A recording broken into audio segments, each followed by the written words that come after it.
আসসালামু আলাইকুম রহমতুল্লাহি বারাকাতু। আমরা কিছু নতুন কাপড় নিয়ে আসছি সুতি কাপড়ের ভিতরে, অনেক সুন্দর একটা কাপড়।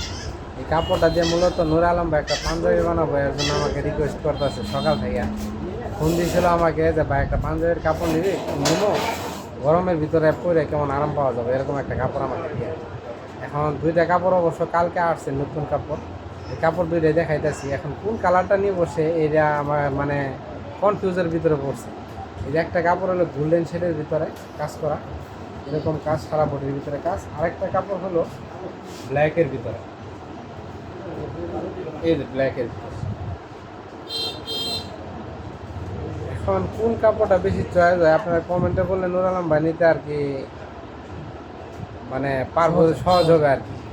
এখন বললাম যে রাত্রে আপনি মাপটা দিয়ে রাখেন, আমাদের পিছনে একটা টেলার্স আছে, এই টেলার্সের মাপটা দিয়ে রাখেন সুন্দর করে। যে পাঞ্জাবিটা যেটা কমেন্ট বেশি হবে সেটাই কালকে কাপড়টা কেটে দেওয়া হবে। এখন কাপড়টা শুধু দেখলো, মাপটাও রাতে দিয়ে যাবে। এখন বানানি হবে আগামীকাল। এখন আপনারা কমেন্ট করবেন কোন কাপড়টা সবথেকে বেশি চয়েস হয়।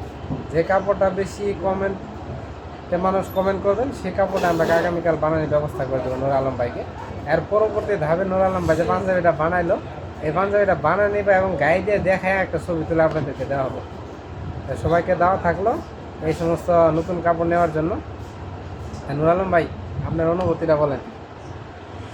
আসসালামু আলাইকুম। আজকে খুব সুন্দর দুটা কাপড় দেখলাম। আপনারা কমেন্ট করবেন কোন কাপড়টা ভালো, কোন কালারটা ভালো। যে কালারটা ভালো বেশি কমেন্ট করবে সেই কাপড়টা আমি সিলেক্ট করে আমি আমার পাঞ্জাবিটা বানাবো। ধন্যবাদ। আসসালামু আলাইকুম রহমতুল্লাহি ওয়া বারাকাতুহু। সকালে আসবেন আমাদের দোকানে হাজি বস্ত্রালয়।